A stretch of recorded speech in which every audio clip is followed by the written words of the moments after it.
Shalom, mais uma vez, graça e paz, sejam bem-vindos à casa do Pai. Deus tem uma bênção especial na sua vida nessa manhã. Você saiu da sua casa, do seu conforto, e Deus quer te abençoar poderosamente, amém? Coloca a mão no seu coração, fala: Pai, eu coloco a minha vida no teu altar, para que o Senhor fale comigo nessa manhã.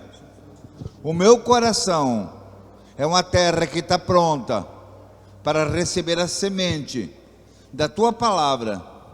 Eu quero ouvir e conhecer mais o Senhor. Ministra nessa manhã na minha vida, porque eu sei que tu és fiel, e nessa manhã o Senhor vai falar comigo e vai mudar, vai tirar ou transformar tudo aquilo que não vem do Senhor. Eu entrego minha vida no teu altar e declaro que o Senhor é meu Deus, e eu estou aqui para cultuar a ti e louvar o teu santo nome. Amém? Aplauda Jesus, aleluia, glória ao nome do Senhor. Pode sentar, queridos.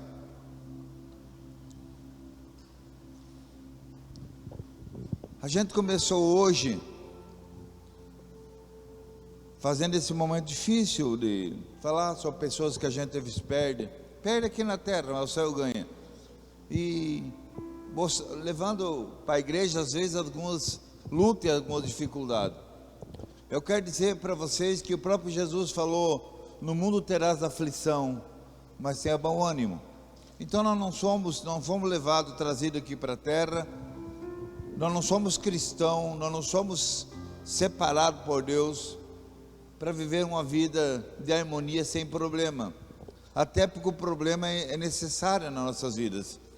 O problema, ele vem nos adestrar, vem nos preparar e nos capacitar para coisas maiores que Deus tem nas nossas vidas.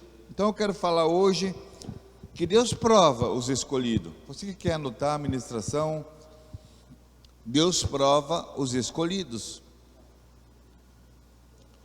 Porque às vezes você acha que você é escolhido, mas eu quero dizer para você que o escolhido se faz escolhido. O escolhido se mostra escolhido. Então, eu estava dando uma estudada, vendo o negócio da Bíblia, pegando algumas coisas, porque Deus, durante a semana, Deus fala conosco. A gente ouve algumas coisas que o Espírito Santo quer ministrar no nosso coração. E às vezes nós olhamos e vimos pessoas que às vezes têm algum ponto de interrogação e perguntam assim: por que eu estou sendo fiel? Por que eu sou dizimista? Que eu sou fiel na casa de Deus? Que eu faço tudo o que é certo e eu estou passando por luta? Algumas coisas minhas Deus não está guardando. E lá no livro de Jeremias 11:20, a primeira parte, na parte A, a Bíblia diz: o Senhor dos exércitos, o juiz justo. Então, o juiz justo, ele prova os pensamentos e o coração. Então, nós vivemos numa prova nesse mundo. Às vezes nós não somos aprovados porque a gente não entende o que Deus tem para fazer, o que Deus quer fazer. Nós somos provados nas pequenas coisas. Talvez você se aborreça quando você vai estacionar o carro numa vaga que tem, chega uma pessoa na frente, estaciona na tua frente, você fica chateado, mas Deus permitiu aquilo para provar teu coração. Talvez você está no trânsito e alguém te dá uma fechada no trânsito, daí tu vai jogar para fora aquilo que tem em você, aquilo que tem em ti. Você está sendo provado. Se no momento você se expor e deixar tua boca falar coisas que não deve. Quando você vai comprar algo, você não testa,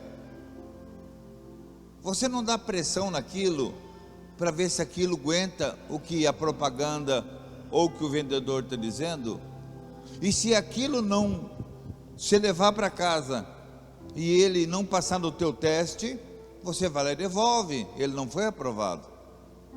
Quantos cristãos estão entrando no teste e não estão sendo aprovados. Então eu quero dizer para você, qualquer coisa na tua vida, você passa por teste. Deus prova para aprovar. Então talvez isso que está acontecendo na tua vida, não seja porque Deus não te ama, ou porque Deus não está cumprindo a palavra dele. Isso está acontecendo porque Deus está provando você, para ver se você pode ser aprovado. Mas vamos entrar na palavra agora. Vamos abrir em 2 Coríntios, capítulo 12, verso 10. Deus prova os seus escolhidos. 2 Coríntios 12, 10 diz: por isso, sinto prazer nas fraquezas, nas injúrias, nas necessidades, nas perseguições, nas angústias, por amor de Cristo, porque quando estou fraco, então sou forte. Aqui o apóstolo Paulo, ele traz uma referência do homem carnal e o homem espiritual. Na vida hoje, na nossa vida hoje carnal, olha para uma pessoa e você vê ela toda cheia de poder, com autoridade, saudável, você fala, fulano é forte. Não, daí ele está fraco. Por que, apóstolo? Porque ele está necessitando só do braço dele, ele está vivendo a força do braço. Então o apóstolo Paulo, ele fala, quando eu estou fraco, é porque eu estou forte, porque na minha fraqueza se manifesta o poder de Deus. O cristão, ele vive não por aquilo que hoje a nossa vista vê, mas o cristão vive por aquilo que ele crê, por aquilo que Deus nos entrega e por aquilo que ele conhece Deus. Então a grande diferença entre aquele que for chamado por Deus e aquele que for escolhido por Deus: aquele que foi chamado conhece o seu chamado, aquele que foi chamado passa pela dificuldade glorificando o Senhor. Aquele que for chamado entende que todo o deserto na sua vida é uma prova, é uma passagem para algo melhor. Então aqueles que foram chamados, eles ouvem a palavra, mas na hora da prova, no momento da tribulação, aqueles que não foram chamados, eles pulam do barco e deixam o que estavam fazendo. Quantas pessoas você conhece que começaram algo e no momento da luta desistiram? Pessoas que tinham sonho de uma faculdade, começaram e logo desistiram. Pessoas que caminhavam dentro de um projeto de Deus e veio uma tempestade, desistiram. Pessoas que eram apaixonadas, casaram, depois veio a luta no casamento, desistiram. Se você olhar, estamos rodeados de pessoas que entregaram aquilo que Deus entregou na mão deles, porque desistiram. Então, mas aquele que for chamado, aquele que conhece o seu propósito, aquele que são chamados de atalaias de Deus, aqueles, as lutas e as dificuldades que vêm, eles se alegram no Senhor, porque nós temos que ter uma visão correta do que se chama luta, do que nós somos em Deus e quem é Deus para nós. Porque quando nós olhamos para a dificuldade, nós temos que olhar não para o problema, mas além do problema. Quando a vez que chega uma luta na sua vida, comece a imaginar o tamanho da bênção que Deus está preparando para você, porque Deus nunca vai perder para o inimigo. Se vem uma tempestadezinha de vento contra você, é porque uma bonança de paz e tranquilidade é muito grande que vem. Mas por que Deus permitiu vir primeiro o vento? Porque Ele queria ver se você é uma árvore bem plantada, se você, as raízes estão firmadas na rocha que é Jesus. Se você está plantado na areia, você vai ser levado por aquela tempestade, e você não estava apto para receber o que Deus tinha para você. Então tudo está na tua ótica e como você vê a tua vida com Deus. Como que você sente? Então o chamado, eles são atalaias, só colocam na brecha. Eles glorificam a Deus no momento da tempestade, eles se alegram com aquilo que Deus está fazendo. Ah, mas apóstolo, como é que alguém vai se alegrar com luta? Não é se alegrar, é glorificar o nome do Senhor. Meu amado, eu sempre falo para vocês, quando você tropeça, talvez você machuca tua unhona do pé, ou teus dedos, porque você bateu numa pedrinha, e você tropeçou. Agora eu te pergunto algo, talvez quando você estivesse no trânsito, quando furar um pneu do carro, e você ficar triste, xingando, porque você estava com pressa, você sabe, ali na frente o livramento que Deus te deu do acidente, você sabe o que o inimigo estava preparando para você? Agora, algo muito importante que eu quero dizer para você, e às vezes os cristãos não se apegam nisso, você não tropeça em pedras grandes, pedras grandes você contorna ela, é as pequenas que você tropeçam, as pequenas que te afastam, as pequenas que tiram você do propósito, é os pequenos detalhes que vêm na nossa vida. Por isso que nós não podemos ter uma visão física, nós não podemos viver por aquilo que nós vemos, mas nós temos que crer que existe um poder maior que nos direciona, que nos cuida.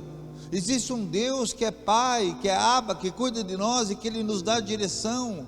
Quando nós entregamos nossa vida para Jesus, nós não mais vivemos, mas Ele vive em nós, e você é direcionado pelo Espírito de Deus, não pelo Espírito do homem.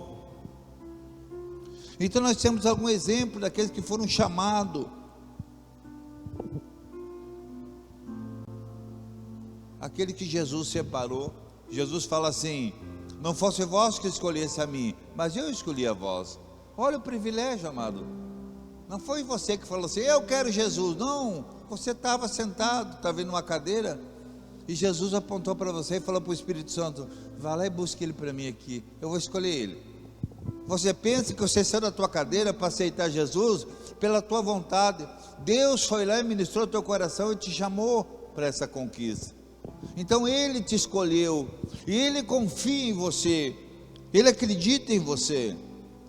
Mas nós vamos ver algumas coisas que prova para provar, e muitas vezes essas provas nós não seremos provados. No livro de João, capítulo 6, o verso 66 até o 68, diz assim: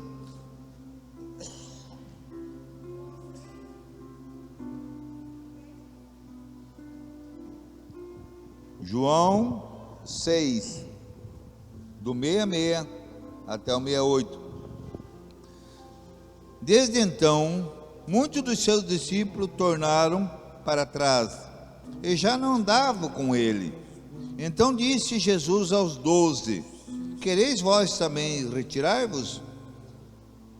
Respondeu-lhe, pois, Simão Pedro: Senhor, para quem iremos nós, se tu tens a palavra de vida eterna?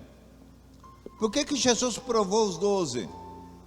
Ele estava lá pregando as boas aventuranças naquele monte, e ele trouxe uma palavra dura para os discípulos.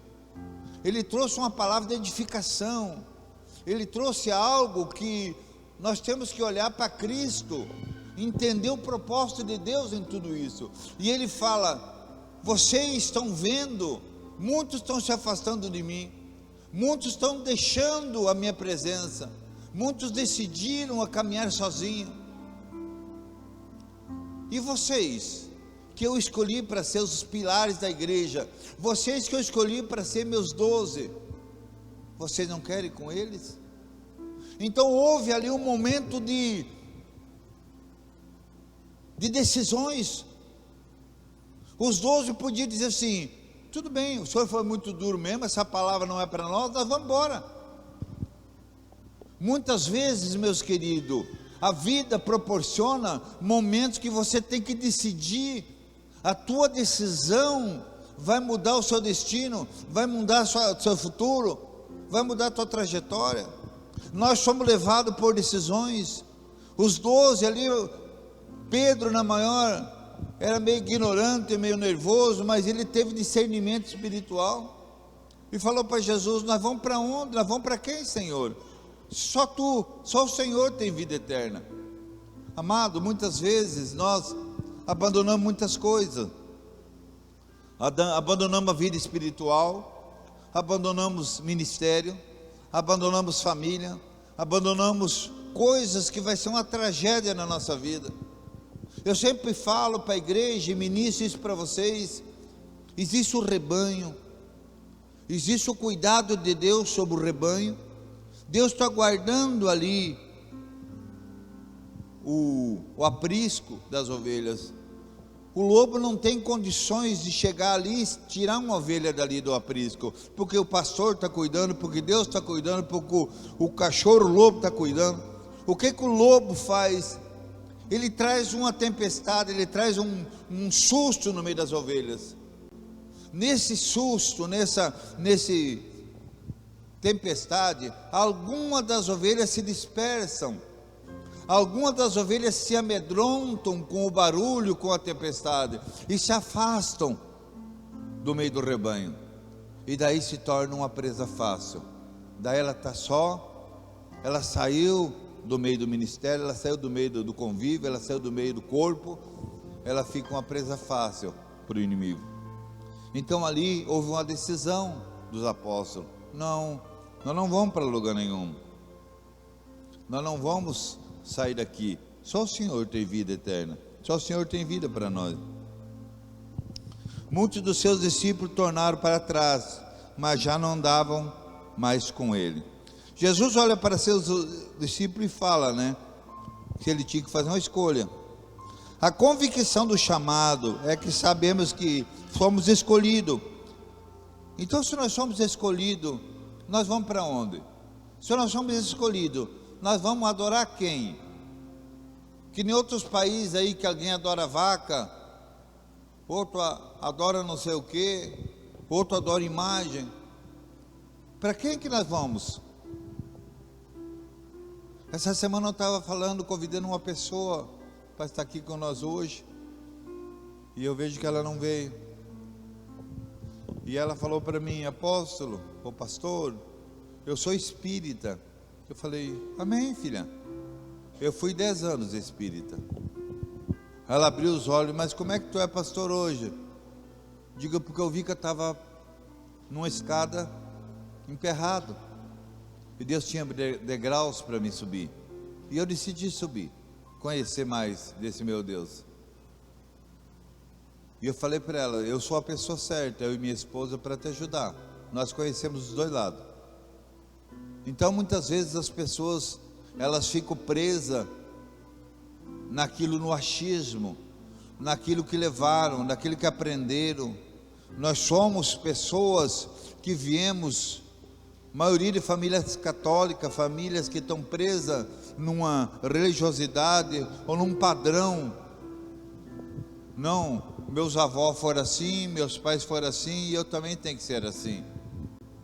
E Deus tem coisas novas todo dia. Deus vai fazer na geração futura muito mais que fez na nossa geração atual. Deus tem muito mais para fazer através das nossas vidas. Nós temos que deixar uma geração com o coração e a mente aberta para um novo de Deus que virá. Nós estamos sabendo que nós passamos, mas a nossa geração continua, e Deus tem coisas novas para os nossos filhos, para os nossos netos, e nós temos que estar aptos a receber isso.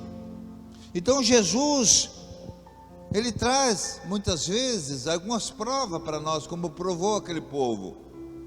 E aquele que não está alicerçado, aquele que não conhece o seu chamado, aquele que não se faz escolhido, ele desanda, ele volta.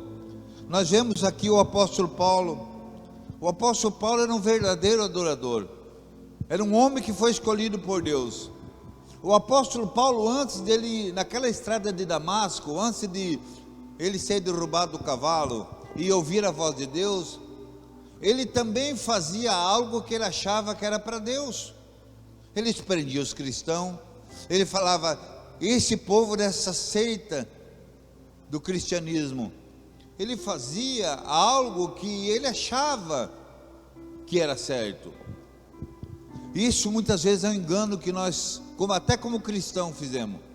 porque nós fizemos muitas coisas firmado naquilo que a gente acha que é certo, naquilo que alguém falou para nós, naquilo que nossos familiares falaram. E nós sabemos que a verdade de Deus está escrito na palavra. A palavra, ela é a verdade, que ela cura, nos liberta. Jesus diz assim: conheceis a verdade e a verdade vos liberta. Não é o homem, não é palavra em vão, mas é a palavra de Deus, ela é viva e eficaz. Então, Paulo, ele vem com essa palavra tremenda, que é loucura para os homens. Na hora que eu estou fraco, daí que eu estou forte. Então, o que a Bíblia diz? As coisas de Deus são loucura para o mundo. As pessoas dizem: mas como você está fraco e está dizendo que agora que está forte? Não está entendendo isso. O mundo não entende a tua fé, o mundo não entende a tua dedicação, o mundo não entende a tua firmeza, a teu alicerce que é Cristo. O mundo não vai entender isso, não. Você fala: eu vou para Jesus, eu aceitei Jesus como Senhor e Salvador. Você está louco, vai dar dinheiro para pastor, agora vai ficar assim com pastor e com igreja, vai ficar alienado nisso. Eles não entendem, porque é loucura para o mundo, mas é verdade e salvação e cura para nossas vidas. Talvez, amado, nessa manhã, você esteja aqui conosco, e você tem algo na tua vida que impede você de ter uma visão espiritual. Talvez você tenha algo na sua vida que paralise a sua vitória, que afaste o teu coração das coisas de Deus. Talvez você venha com trauma do passado, e você não consiga a palavra entrar, porque fala assim: não, mas eu sempre fui criado assim, eu sempre achei que era isso. Isso dói, eu tenho alguma coisa que dói, mas eu não sei como tirar isso. Não tem remédio que possa tirar isso. Talvez você se sinta no meio de uma batalha espiritual. Talvez você está sendo purificado por Deus, como o ouro é colocado numa temperatura alta para ele separar a impureza com o que é puro. Talvez o que está passando na tua vida, Deus está tratando para te fazer algo muito maior do que você pensa. Deus só quer que você permaneça firme, não desanime.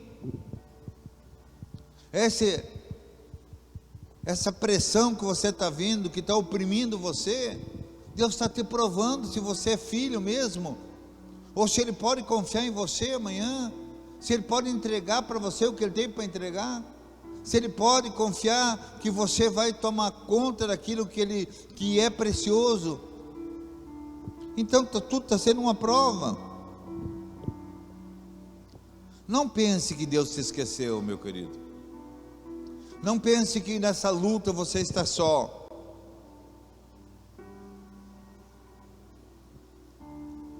Hoje eu tenho uma palavra de Deus para você.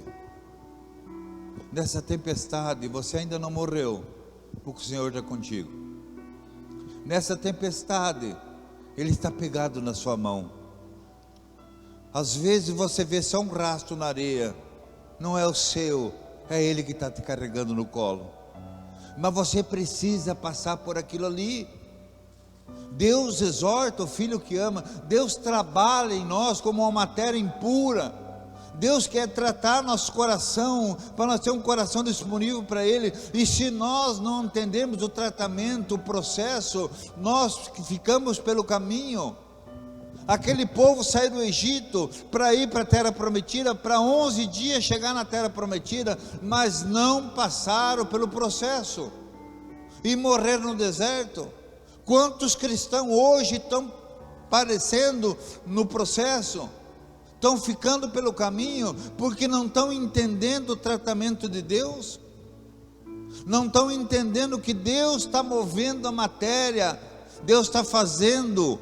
Deus, ele manda Ezequiel descer na casa do oleiro e diz assim: olhe lá, e lá vê o oleiro fazendo um vaso, e o vaso tinha um trincado, tinha uma falha.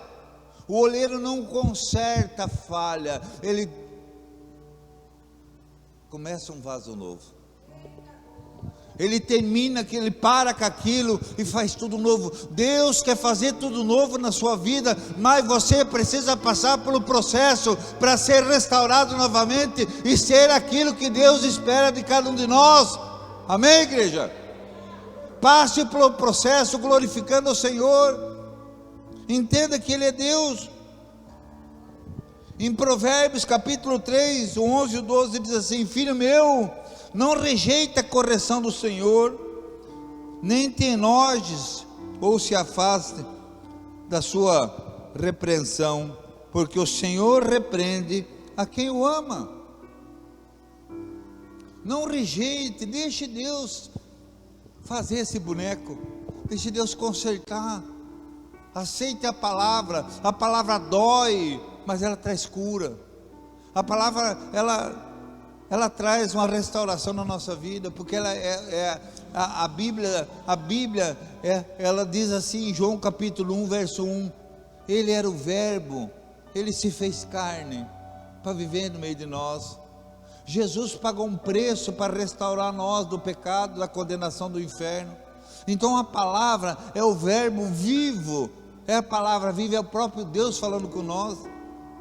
Então Deus quer consertar.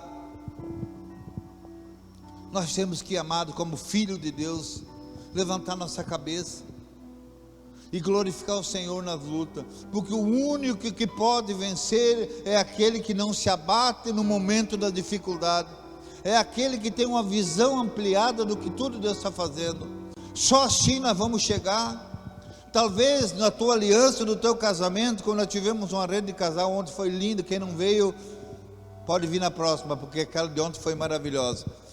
Talvez na tua aliança você esteja passando por luta, mas Deus está trabalhando, cortando as aparas. Toda vez que Deus corta alguma coisa dói, Deus apara alguma coisa dói, porque Ele uniu você com essa pessoa para ser perfeito, para viver uma vida no Senhor. E existe alguma coisa que tem que ser aparada, alguma coisa carnal que tem que tirar, existe alguma coisa do mundo que tem que arrancar. Então Deus está trabalhando.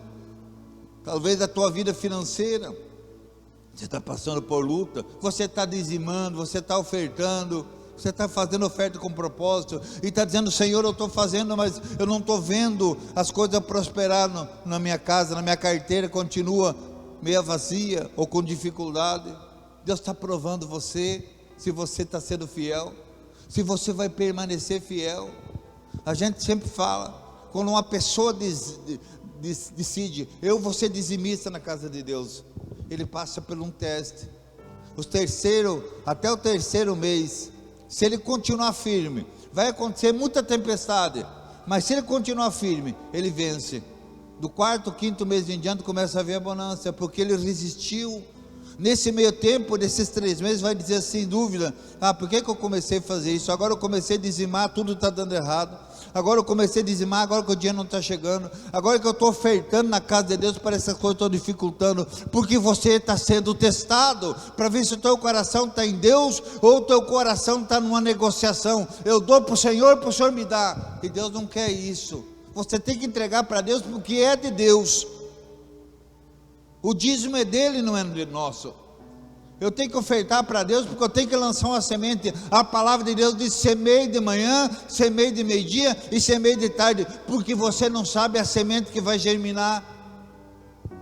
Lance seu pão sobre as águas, porque lá na frente você vai precisar comida. Nós temos que conhecer o entendimento de Deus, amado. As coisas de Deus são diferentes das coisas do mundo. Deus não tem comunhão com o mundo. Então todo cristão levanta a cabeça e olha para o Senhor. Tu acha que Deus gerou você para você sofrer? Tu acha que Deus te escolheu como filho para te massacrar? Tu acha que Deus te separou para você ser infiel, para você ter tristeza e angústia? Não.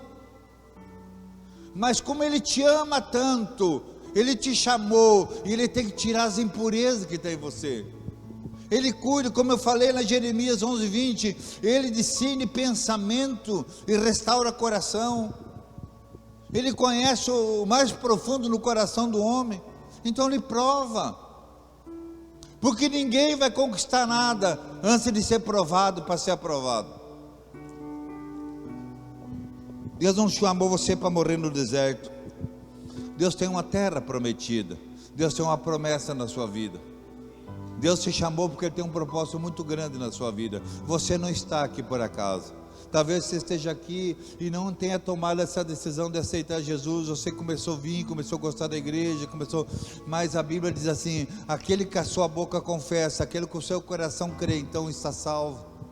Então nós temos que entender que nós não estamos aqui, mesmo que você seja visitante hoje, você não está aqui por acaso. Deus não trouxe aqui você por acaso. Deus tem um propósito na sua vida muito grande.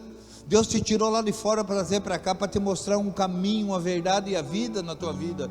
Então Ele não chamou você para morrer no deserto. Deus tem uma promessa. Qual que é a minha promessa, apóstolo? É que nem dom.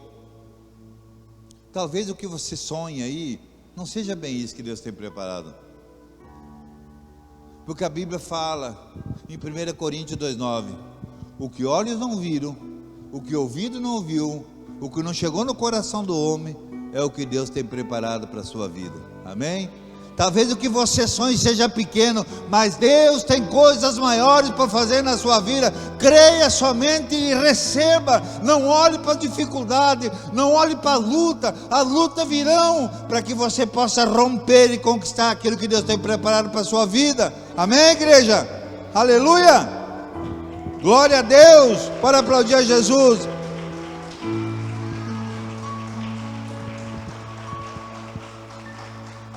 E para encerrar, meus queridos, a luta só serve para amadurecer e para nos preparar, forjar o caráter e saber que Deus é Deus nas nossas vidas.